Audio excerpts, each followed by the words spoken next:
Baik, mari kita bersama berdoa.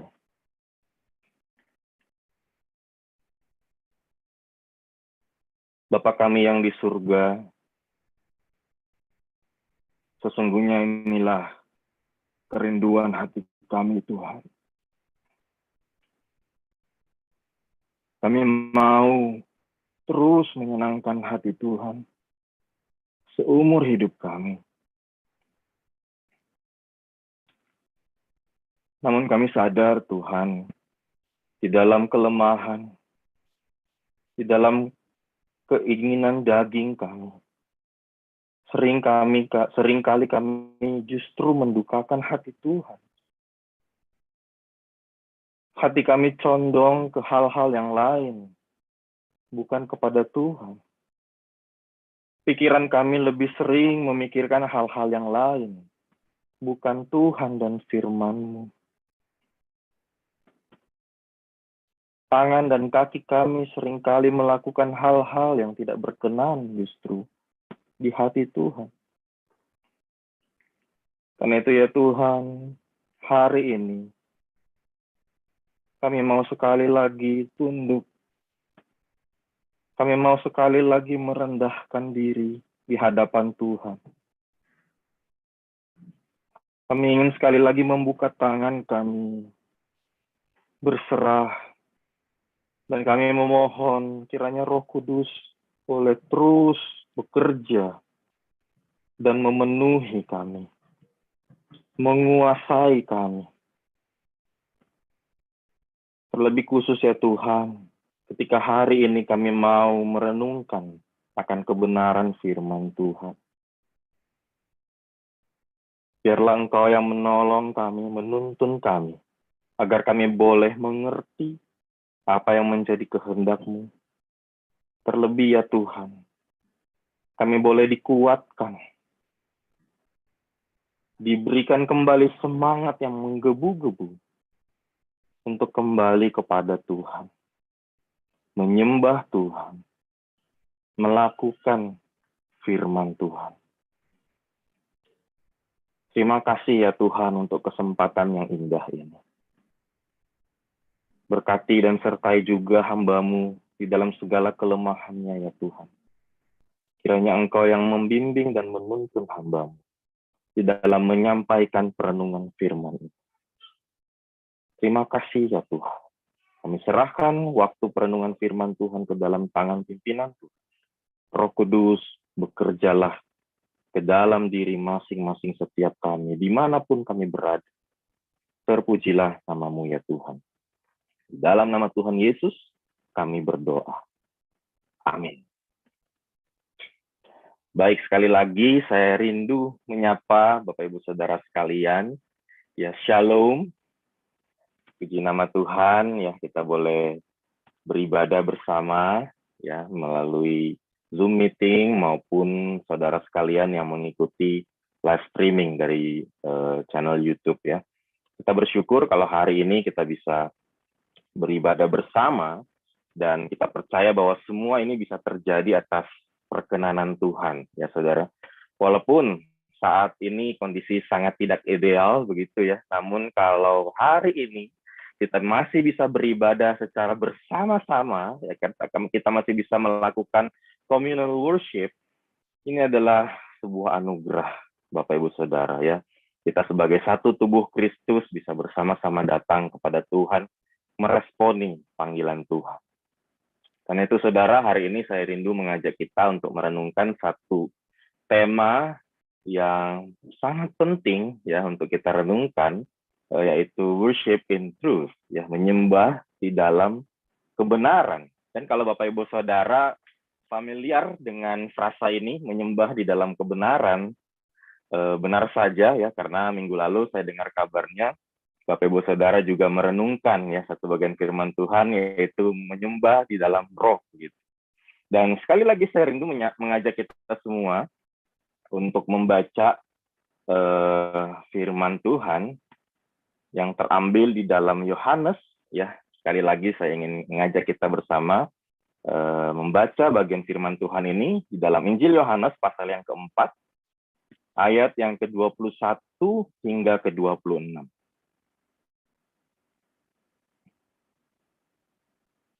Yohanes 4, ayat yang ke-21 hingga ke-26.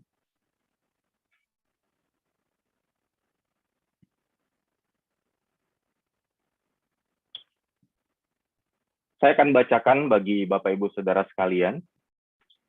Yohanes 4, ayat yang ke-21 hingga ke-26. Kata Yesus kepadanya, kepada siapa, saudara? Kepada perempuan Samaria. Ya, ini adalah konteksnya bagaimana Yesus waktu itu bertemu dengan perempuan Samaria di pinggir sumur, gitu ya. Kata Yesus kepadanya, percayalah kepadaku, hai perempuan. Saatnya akan tiba bahwa kamu akan menyembah Bapa bukan di gunung ini dan bukan juga di Yerusalem. Maksudnya adalah di Gunung Gerizim, ya. Bukan di Gunung Gerizim ini dan bukan juga di Yerusalem. Kamu menyembah apa yang tidak kamu kenal. Kami menyembah apa yang kami kenal. Sebab keselamatan datang dari bangsa Yahudi. Tetapi saatnya akan datang dan sudah tiba sekarang, bahwa penyembah-penyembah benar akan menyembah Bapa dalam roh dan kebenaran. Sebab Bapa menghendaki penyembah-penyembah demikian. Allah itu roh, dan barang siapa menyembah Dia harus menyembahnya dalam roh dan kebenaran.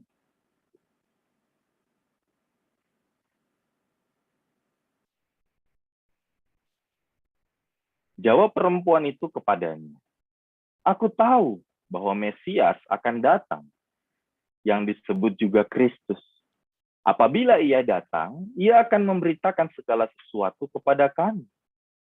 Kata Yesus kepadanya, akulah Dia yang sedang berkata-kata dengan engkau. Satu bagian firman Tuhan lagi, saya ingin kita bersama membacanya, yaitu Roma 12 ayat yang pertama. Ya, tadi juga sudah dibacakan ya oleh pemimpin ibadah, dan saat ini mari kita bersama bacakan ya. Dari rumah kita masing-masing, dari tempat kita masing-masing, mari kita membuka suara, kita membacakan firman Tuhan ini. Roma 12 ayat yang pertama, 2, 3. Karena itu, saudara-saudara, demi kemurahan Allah, aku menasihatkan kamu, supaya kamu mempersembahkan tubuhmu sebagai persembahan hidup yang kudus dan yang berkenan kepada Allah. Itu adalah ibadahmu yang sejati. Saudara sekalian, hari ini kita akan merenungkan sebuah aspek penting, ya. Sebuah aspek penting di dalam kita mengusahakan hidup untuk menjadi seorang penyembah Tuhan yang sejati. Yaitu apa, saudara? Menyembah di dalam kebenaran. Saudara sekalian, kalau kita melihat ya di dalam Yohanes 4, ayat yang ke-23 tadi, ya, sesungguhnya aspek roh dan aspek kebenaran itu merupakan sebuah hal yang tidak bisa dipisahkan, saudara. Ya, worship in spirit and truth. Ya, jadi kalau saudara mau melihat lebih dalam ya dari bagian firman Tuhan ini, sesungguhnya kita akan mendapati bahwa aspek roh dan aspek kebenaran itu merupakan dua hal yang tak terpisahkan sesungguhnya.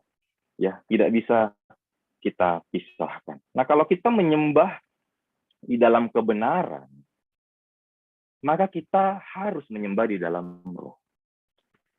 Kalau kita tidak menyembah di dalam roh, bisa dipastikan, saudara, bahwa kita sedang tidak menyembah di dalam kebenaran.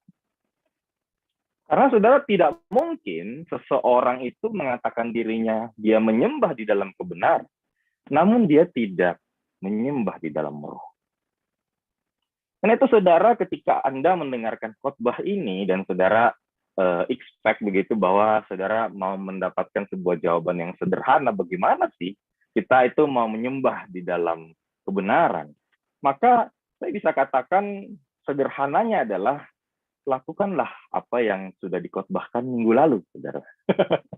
Dan saudara akan menyembah di dalam kebenaran, begitu. Namun saudara, hari ini saya tidak akan memberikan sebuah aplikasi yang sederhana, tapi saya rindu mengajak kita untuk merenungkan lebih dalam lagi, ya, mengenai menyembah di dalam kebenaran itu seperti apa. Agar pada akhirnya kita akan semakin dibentuk, ya, semakin dibentuk untuk apa? Menjadi seorang penyembah yang benar-benar benar. Menjadi seorang penyembah yang benar-benar benar, saudara. Nah, karena itu, saudara, pertama-tama, ya, karena aspek kebenaran ini tidak bisa dipisahkan dari aspek roh. Maka, saudara, yang ingin saya katakan yang pertama-tama adalah pastikanlah bahwa engkau dan saya, kita semua hari ini sudah berada di dalam Yesus. Pastikanlah bahwa kita sudah sungguh-sungguh menerima Yesus sebagai Tuhan dan Juru Selamat kita, saudara. Sehingga Roh Kudus yang Yesus gambarkan di Yohanes 4 itu sebagai air hidup, ya, air hidup itu bisa tinggal di dalam diri kita. Air hidup itu bisa sungguh memenuhi kita. Air hidup itu bisa sungguh menyegarkan jiwa kita, serta memungkinkan kita untuk mengalami perjumpaan dan persekutuan yang intim dengan Tuhan. Karena, saudara, jika tidak demikian, maka sesungguhnya kita itu tidak memiliki akses untuk bisa berjumpa dengan Tuhan. Kalau tidak demikian, sesungguhnya kita itu tidak memiliki akses untuk beribadah kepada Tuhan. Dan yang kita lakukan tiap minggu, bahkan tiap hari, itu hanya akhirnya sebagai rutinitas, ritual keagamaan yang sia-sia, saudara. Saudara, batin yang telah diubahkan dan kehidupan yang dituntun oleh Roh, sesungguhnya itulah fondasi kita agar kita dapat menyembah Allah di dalam kebenaran. Saudara, ngomong-ngomong, kenapa sih penting bagi kita untuk memikirkan topik ini? Sampai-sampai, ya, majelis, ya, memikirkan dan akhirnya dalam 1 bulan ini merenungkan khusus untuk topik worship, begitu ya. Kenapa sih penting bagi kita untuk memikirkan topik penyembahan ini? Saudara, yang pertama, kita perlu menyadari di Yohanes 4 ayat 24 tadi juga dengan jelas, ya, Yesus menyatakan bahwa Allah itu menghendaki penyembah-penyembah yang benar, ya. Terjemahan yang lebih tepat, yang lebih mendekati dari terjemahan aslinya itu adalah apa, saudara? Bapa itu mencari penyembah-penyembah yang benar. Itu artinya, saudara, apa implikasinya? Kita bisa katakan bahwa sia-sia kita melakukan kegiatan agamawi kita seumur hidup kalau kita belum menjadi penyembah yang benar, saudara.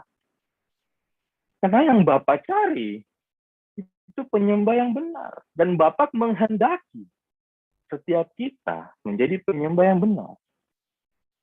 Dan yang kedua, saudara, yang kita tidak boleh lupa adalah apa, saudara? Bahwa sejak Allah memanggil Israel menjadi umat pilihannya hingga saat ini, setiap orang yang percaya di dalam Yesus Kristus, tujuan paling utama kita dipanggil, dipilih, dan ditebus oleh Allah. Itu apa, saudara? Untuk menjadi seorang penyembah Allah. Kok bisa demikian? Saudara, ingatkah kita bahwa ketika Allah mengikat perjanjian dengan Abraham, ya, di Kejadian 17 ayat yang ke-7, itu Allah mengatakan apa? Allah mengatakan, aku akan mengadakan perjanjian antara aku dengan engkau, serta keturunanmu turun-temurun, menjadi perjanjian yang kekal, supaya aku, Allah, ya, aku menjadi Allahmu dan Allah keturunanmu. Kemudian kalau kita melihat kepada pribadi Yesus, saudara, selain di dalam Yohanes 4 ayat 25 dan 26, Yesus itu memperkenalkan dirinya sebagai Mesias. Saudara, penulis Ibrani secara rinci itu menjabarkan jabatan Yesus itu sebagai apa, saudara? Imam besar bagi manusia di hadapan Allah Bapa. Saudara, kita tahu bersama bahwa imam besar itu adalah jabatan yang berkaitan dengan peribadahan umat kepada Allah. Hal ini berarti apa, saudara? Hal ini berarti kedatangan Yesus ke dunia, perannya itu bukan semata-mata membuat kita itu lepas dari jerat maut. Perannya bukan semata-mata melepaskan setiap kita dari belenggu dosa. Bukan semata-mata itu, saudara. Tetapi juga melayani peribadahan kita kepada Allah Bapa. Yesus menjadi akses untuk kita itu bisa ketemu Allah Bapa. Sejak kita menjadi umat Allah sampai kepada kekekalan. Itu artinya, saudara, kita itu punya panggilan loh. Kita itu punya tanggung jawab untuk beribadah kepada Allah, untuk menjadi penyembah Allah. Nah, saudara, kalau demikian, pertanyaannya bagi kita semua, bagaimanakah menyembah di dalam kebenaran itu? Atau dengan kata lain, bagaimana supaya kita itu bisa memiliki penyembahan yang benar? Ya. Bagaimana supaya kita bisa menjadi seorang penyembah yang sungguh-sungguh benar? Nah, saudara, sebuah kalimat yang merangkum penjelasan saya dan penting untuk kita ingat adalah ini, saudara. Ya. Saya memberikan quote of the day, ya, quote of the day.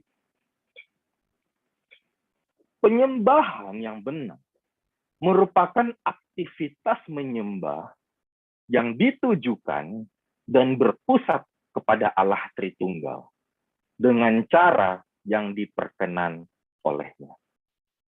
Saya ulangi sekali lagi, saudara. Penyembahan yang benar merupakan aktivitas menyembah yang ditujukan dan berpusat kepada Allah Tritunggal dengan cara yang diperkenan olehnya. Saudara, Dr. Robert Weber itu pernah menulis sebuah buku yang berjudul Worship is a Verb. Beliau katakan bahwa penyembahan itu bukanlah sesuatu yang dilakukan kepada kita atau untuk kita, melainkan oleh kita. Ya, artinya penyembahan itu bukan hal yang kita nikmati, saudara. Jadi kalau kita datang ke hari Minggu, kita datang beribadah dan mindset kita adalah kita mau menikmati ibadah, sesungguhnya itu kurang tepat. Karena di dalam kita beribadah, sesungguhnya kita yang melakukan aktivitas tersebut. Kita yang melakukan aktivitas ibadah itu untuk kemuliaan Tuhan, untuk memuliakan Tuhan. Nah, saudara, jadi penyembahan itu adalah sesuatu yang kita lakukan secara aktif. Namun celakanya, saudara, seringkali manusia tidak menyadari kalau ternyata setiap hari juga di dalam kehidupannya, sesungguhnya dia itu sedang melakukan aktivitas menyembah.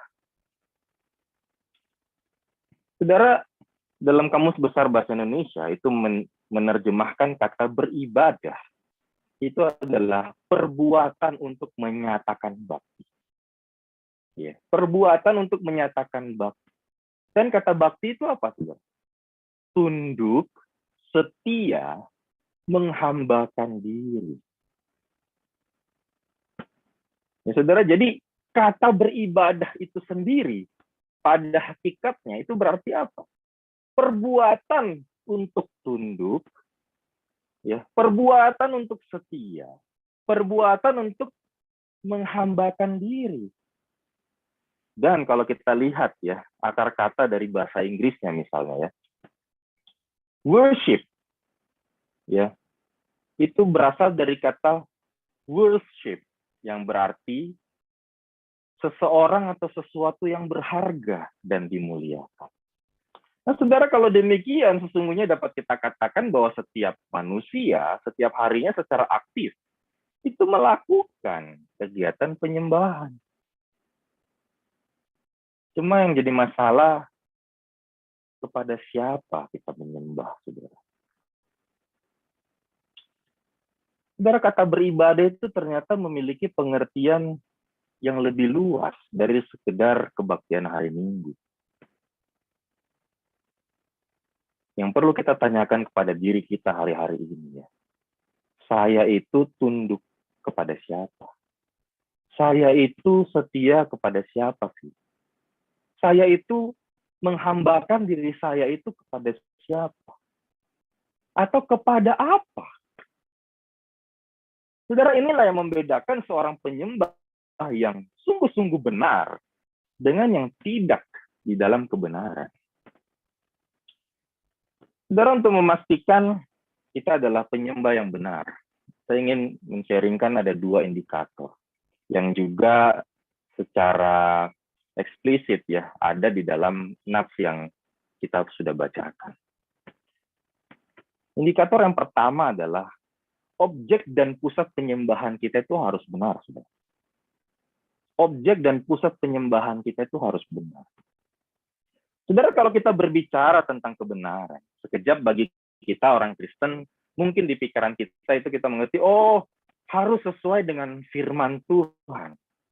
Sebab kita meyakini bahwa Alkitab adalah firman Allah, kebenaran yang absolut. Dan saya juga mengaminkan hal itu, saudara.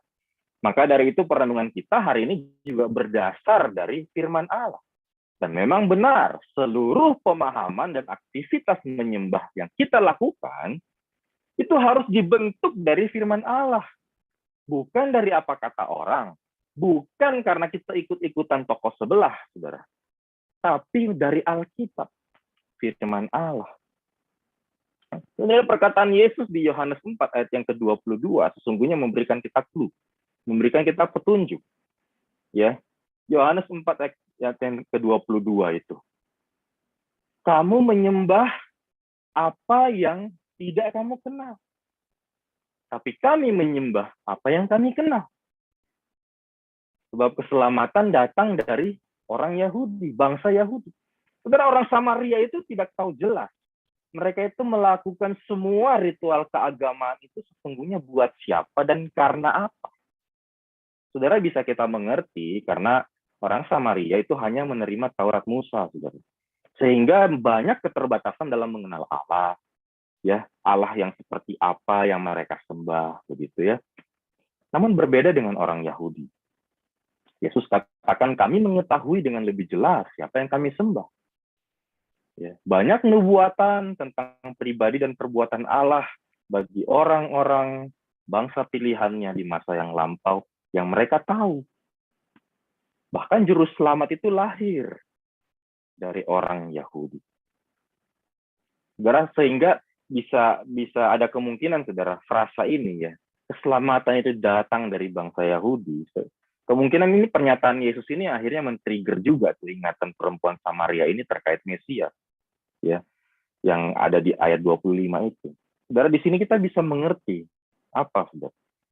Menyembah di dalam kebenaran itu berarti kita itu perlu sadar dan tahu jelas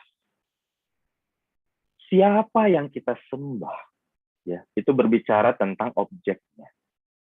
Dan karena siapa kita bisa melakukan itu? Itu berbicara tentang pusatnya, saudara. Dan semua itu kita dapat mengerti tentu melalui firman Allah yang adalah kebenaran itu sendiri. Kalau begitu, saudara, siapakah objek dan pusat penyembahan kita?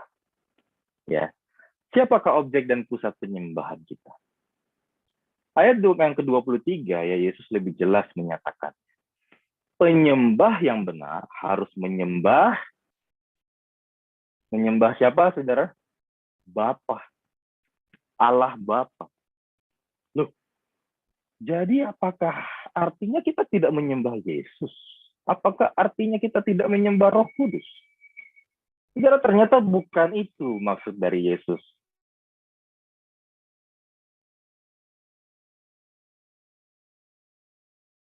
Ya, saudara. Kalau kita bertolak dari Injil, narasi karya keselamatan Allah kepada manusia, dan kita perlu mengetahui bahwa di dalam narasi Injil, sesungguhnya ketiga pribadi Allah, ya, itu punya peran. Ya, ketiga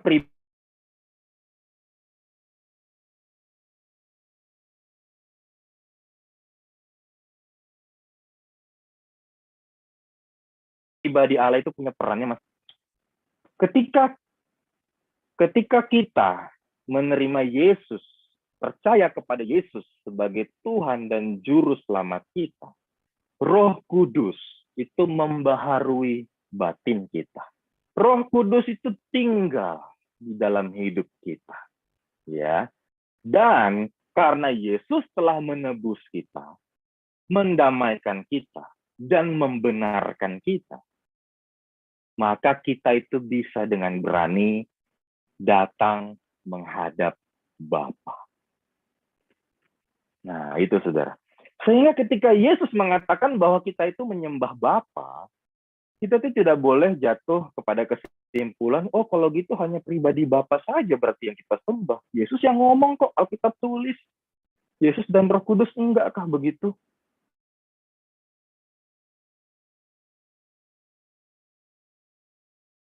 Saudara, enggak ternyata. Pribadi Allah itu berperan di dalam keselamatan manusia. Dan tentunya ketiga pribadi Allah itulah, ya, pada esensinya itu adalah Allah yang esa, yang layak disembah. Karena itu saudara, ketika kita kembali lagi kepada pertanyaan, kalau gitu, ya, objek dan pusat penyembahan kita itu siapa? Jawabannya adalah Allah Tritunggal. Ya, Allah Tritunggal itulah yang seharusnya menjadi objek dan pusat penyembahan kita. Dalam kita menundukkan diri kita sadar benar kepada siapa kita menundukkan diri. Dalam kita menghambakan diri, kita sadar benar kepada siapa kita menghambakan diri kita. Dan lebih jauh lagi, saudara, bukan hanya kepada siapa, tetapi karena siapa, saudara. Kita harus sadar sesadar-sadarnya bahwa hanya karena kasih dan anugerah Allah Bapa itulah Yesus datang dan mengerjakan misi penyelamatan ilahi bagi engkau dan saya. Dan dengan pertolongan kuasa Roh Kudus, kita dimampukan untuk menjadi seorang penyembah yang benar. Saudara, penyembahan itu menjadi salah kalau objek dan pusatnya salah. Saudara, R.C. Sproul pernah memberi sebuah ilustrasi dalam bukunya seperti ini, saudara. Kata idolatry yang kita kenal ya diterjemahkan dengan penyembahan berhala, itu adalah sebuah kombinasi dari kata idol atau berhala dan kata Yunani latreia atau menyembah. Dan saudara, itulah sesungguhnya penyembahan yang salah, yang tidak di dalam kebenaran. Penyembahan itu menjadi salah saat kita menundukkan diri kita kepada pribadi lain selain Tuhan. Saat kita menghambakan diri kita kepada hal-hal yang lain selain Tuhan. Saat kita menjadikan seseorang atau sesuatu itu lebih berharga, bahkan lebih mulia dari Tuhan. Terlebih, saudara, saat penyembahan itu menjadi salah saat kita melupakan kasih dan anugerah keselamatan yang sudah Tuhan kerjakan bagi kita. Apa saja mungkin, saudara, yang bisa menggantikan Tuhan dalam hidup kita? Pekerjaan atau karir mungkin. Kita awalnya setia, kita giat ya melakukan pekerjaan kita. Namun lama-kelamaan kita tidak sadar bahwa bukan kita lagi yang mengontrol pekerjaan ini, tapi pekerjaan ini yang menggerakkan hidup kita. Dan akhirnya pekerjaan juga lah yang seringkali menjadi alasan kita itu tidak punya waktu untuk melakukan disiplin rohani. Kita jadi tidak punya waktu mengusahakan pertumbuhan iman kita.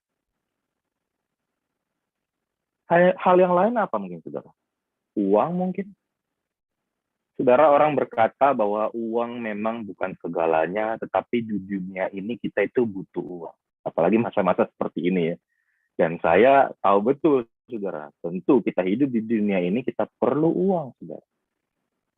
Dan firman Tuhan juga tidak pernah salahin keberadaan uang. Yang salah itu adalah cinta uang, saudara, daripada cinta Tuhan. Mengabdi kepada mamon, itu yang salah. Poinnya, saudara, apa? Hati kita ini condongnya kemana sih? Ya. Pikiran kita ini condongnya kemana sih? Dan jangan lupa, saudara, hati ya itu termasuk ke dalam area batin manusia. Betul bukan ya? Dan kalau Roh Kudus sudah berdiam di dalam batin kita, layakkah kita menduakannya? Tentu tidak, saudara. Saudara, kalau kita aplikasikan kebenaran ini ke dalam praktik ibadah komunal kita,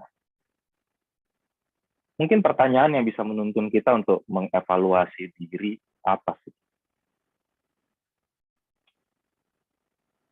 Apa yang kita cari, saudara, setiap kali kita beribadah? Setiap kali hari Minggu kita datang beribadah, apa sih yang sesungguhnya kita cari? Tuhan, atau performa pelayan mimbar yang menawan? Apakah pujian yang kita naikkan itu hanya berisi kalimat-kalimat sentimental belaka? Atau sungguh-sungguh menceritakan tentang Allah Tritunggal dengan segala atribut dan juga karyanya bagi diri kita? Di dalam segala keterbatasan, tim ibadah telah mempersiapkan sebuah ibadah yang baik, begitu ya, ibadah online yang baik, dengan segenap hati. Namun ketika ada terjadi ketidaksempurnaan satu dua hal, apakah itu sangat mengusik hati kita? Atau maukah kita berusaha melatih diri untuk kita tetap berfokus kepada Tuhan? Itu yang pertama, saudara. Objek dan pusat penyembahan kita harus benar. Dan indikator yang kedua, saudara, apa? Cara penyembahan kita juga harus benar. Ya. Saudara, kalau kita menilik sejarah bagaimana bangsa Israel menyembah Tuhan, saudara tidak bisa terelakkan bahwa bangsa Israel itu melakukannya dengan cara mempersembahkan korban kepada Tuhan. Benar bukan? Dan saudara, narasi manusia mempersembahkan korban kepada Tuhan itu pertama kali dicatat di Alkitab itu setelah manusia jatuh di dalam dosa. Ya, pada saat kejadian Kain dan Habel, kejadian 4. Apakah Tuhan yang memerintahkan? Tidak dicatat, saudara. Namun uniknya, saudara, praktik mempersembahkan korban itu dilakukan turun-temurun dan melekat ya dalam praktik peribadahan umat Tuhan. Bahkan Tuhan sendiri akhirnya meminta umatnya itu tetap melakukan praktik tersebut, namun dengan ketentuan-ketentuan yang diperkenan oleh Tuhan. Misalnya tercatat di Keluaran 20, ayat 22 hingga 26. Saudara, bagaimana dengan kehidupan umat Tuhan dalam perjanjian baru? Kayaknya kita tidak ketemu banyak narasi ya tentang umat Tuhan itu mempersembahkan korban kepada Tuhan. Dan kita pun hari ini, kita tidak potong korban kan di rumah kita masing-masing saat ibadah hari Minggu. Iya kan? Kenapa, saudara? Saudara, Ibrani 10 mengatakan karena kehendak Allah, kita telah dikuduskan satu kali untuk selama-lamanya oleh persembahan tubuh Yesus Kristus. Saudara, Yesus yang adalah anak tunggal Bapa, ia datang memberi dirinya sebagai korban yang sempurna, yang tidak bercela, yang diperkenan oleh Bapa. Karena itu oleh satu korban saja, yaitu tubuh Yesus ini, Allah Bapa itu telah menyempurnakan untuk selama-lamanya setiap orang yang terus-menerus dikuduskan. Dengan kata lain apa, saudara? Melalui Yesus, persoalan dosa engkau dan saya itu sudah beres, saudara. Nggak perlu lagi bakar-bakar korban. Ya, karena Yesus itu sudah memberi dirinya sebagai korban penebusan di hadapan Bapa. Kalau gitu pertanyaannya, berarti kita udah nggak perlu ngapa-ngapain dong, ya kan? Mempersembahkan korban kan kalau beribadah, ya kan? Yesus kan sudah mempersembahkan dirinya buat kita. Ya udah, kalau gitu kita nggak perlu ngapa-ngapain lagi. Apakah benar begitu, saudara? Ternyata tidak. Itulah kenapa Paulus ya di Roma 12 ayat yang pertama yang tadi kita sudah baca di awal itu mengatakan bahwa persembahkanlah hidup kita. Saudara, tidak ada lagi persembahan yang lebih baik yang bisa manusia berikan kepada Allah selain hidupnya sendiri seutuhnya, saudara. Baik tubuh maupun batinnya, seluruhnya bagi kemuliaan Tuhan. Saudara, mau berapa banyak kita beri persembahan, saudara? Tidak ada ya yang sungguh-sungguh bisa berarti dan cukup untuk menggantikan keberdosaan kita. Gak ada, saudara. Hanya dengan darah Yesus Kristus, kita sudah ditebus dan sudah lunas. Dan apa yang patut kita persembahkan kepada Allah kalau begitu? Diri kita seutuhnya. Semuanya. Saudara, ibadah yang sejati akan terjadi ketika kita mempersembahkan hidup kita seutuhnya kepada Tuhan. Dengan cara apa, saudara? Terus-menerus menempuh jalan pengudusan hidup. Saudara, hidup kita akan berubah setahap demi setahap oleh pembaharuan budi yang dikerjakan oleh Roh Allah yang berdiam di batin kita. Itu yang dicatat ya di Roma 12 ini ayat yang kedua selanjutnya ya. Berubahlah oleh pembaharuan budimu. Dan pembaharuan budi itu dikerjakan terlebih dahulu oleh siapa? Roh Allah ya, yang tinggal dalam hidup kita. Itu dikerjakan. Nah, kalau gitu kita usahanya apa, saudara? Apa yang bisa kita lakukan sebagai hal konkret, ya, untuk kita bisa terus mengerjakan keselamatan kita? Kalau kita lihat dari Roma yang ke-12 itu, saudara, ayat yang selanjutnya itu ngomong soal apa? Mempergunakan setiap karunia kita itu untuk apa? Membangun sesama. Ya, membangun sesama kita.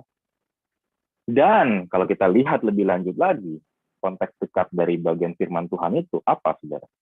Kita diajak untuk hidup di dalam kasih, ya, mengasihi sesama kita. Karena Allah sudah terlebih dahulu mengasihi engkau dan saya. Saudara, jika kita ingin menjadi penyembah yang benar, jika kita ingin menyembah Allah di dalam kebenaran, indikator yang kedua adalah cara penyembahannya harus benar. Saudara, dengan cara yang benar, itu berarti di dalam Yesus Kristus, kita mempersembahkan seluruh hidup kita bagi kemuliaan Tuhan. Dengan cara apa? Terus-menerus hidup seturut dengan firman Tuhan.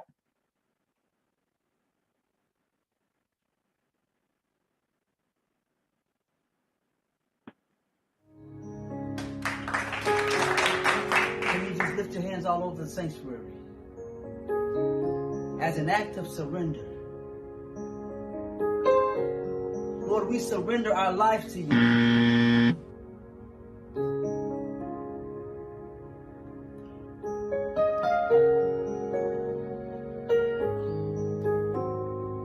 Oh, to Jesus I surrender.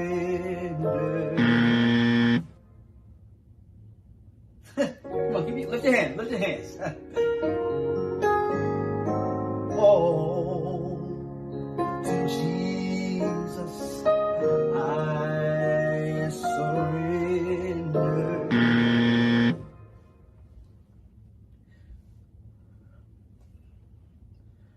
Sometimes to Jesus I surrender.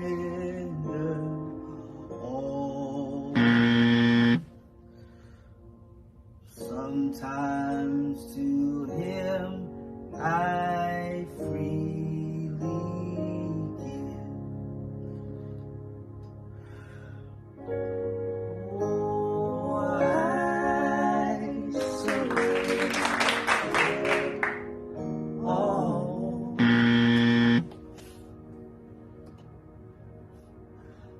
sometimes I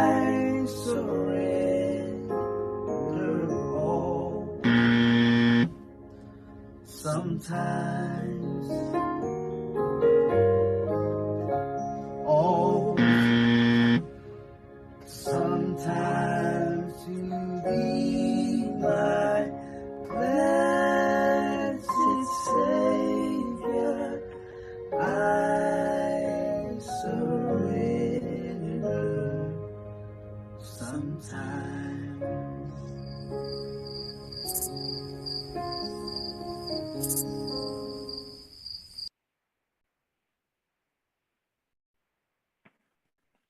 Saudaraku,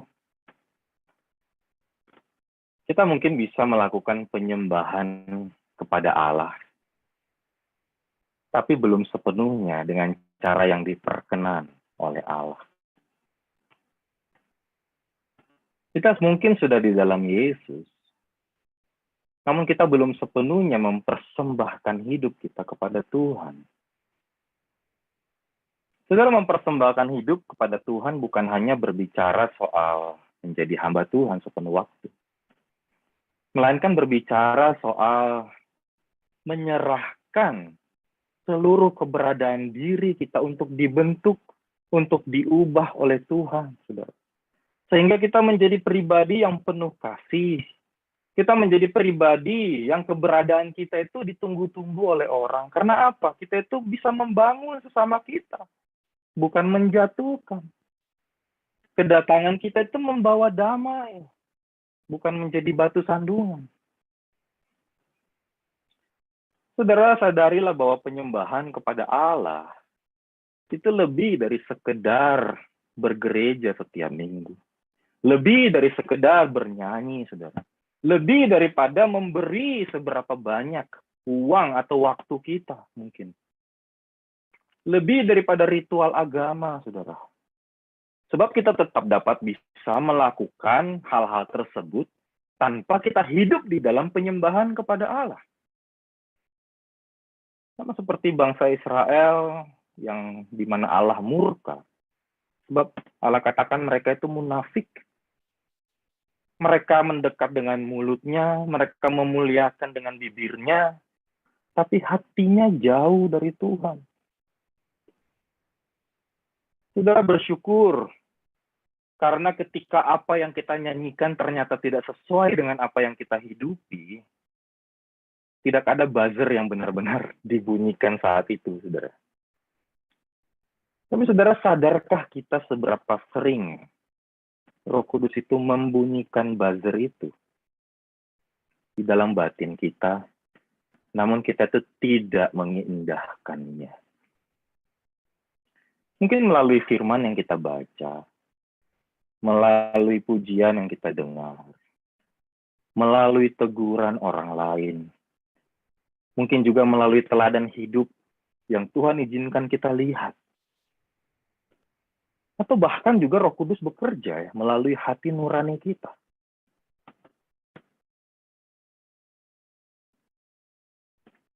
Saudara, mari kita kembali kepada Tuhan. Saudara, mempersembahkan hidup pada Tuhan juga pada aplikasinya, kita bisa paralelkan dengan perintah agung yang Yesus berikan bagi murid-muridnya dan juga bagi kita. Apa itu, saudara?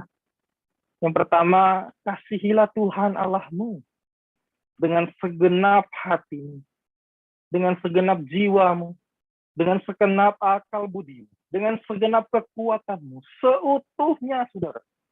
Saudara, kita tidak bisa katakan bahwa kita mengasihi Tuhan. Hati kita mengasihi Tuhan, tapi kita tidak suka mikirin Tuhan dan firman-Nya. Saudara, kita tidak bisa katakan bahwa jiwa kita itu merindukan Tuhan, tapi kita malas ikut ibadah hari Minggu. Ataupun kita ikut ibadah, tapi kita tidak mempersiapkan diri dengan baik. Saudara, kita tidak bisa juga berdalih bahwa yang penting hatinya kan. Tuhan kan melihat hati. Saudara, kalau kita sungguh-sungguh hidup mengasihi Tuhan, kalau kita sungguh-sungguh hidup dipimpin oleh Tuhan, buah itu pasti akan terlihat, saudara. Hati, jiwa, akal budi, kekuatan, saudara, itu harus sinkron. Harus sinkron. Dan yang terakhir apa, saudara? Yang kedua, yang sama pentingnya dengan itu, kasihilah sesama kita seperti kita mengasihi diri kita sendiri. Saudara, kalau Anda tidak mengasihi diri Anda sendiri, itu memang masalah, saudara. Sebab di mata Allah, Anda itu berharga. Di mata Allah, Anda itu mulia. Bahkan Yesus itu memberi dirinya, saudara. Menyelamatkan engkau dan saya. Mengubah kita menjadi pribadi yang berharga. Pribadi yang mulia kembali. Saudara, tapi paling tidak, ya saudara, kalau Anda punya perasaan tidak ingin diperlakukan buruk oleh orang lain, saudara sadarlah bahwa sesama saudara Anda juga itu punya perasaan demikian. Mereka juga tidak ingin diperlakukan buruk oleh kita.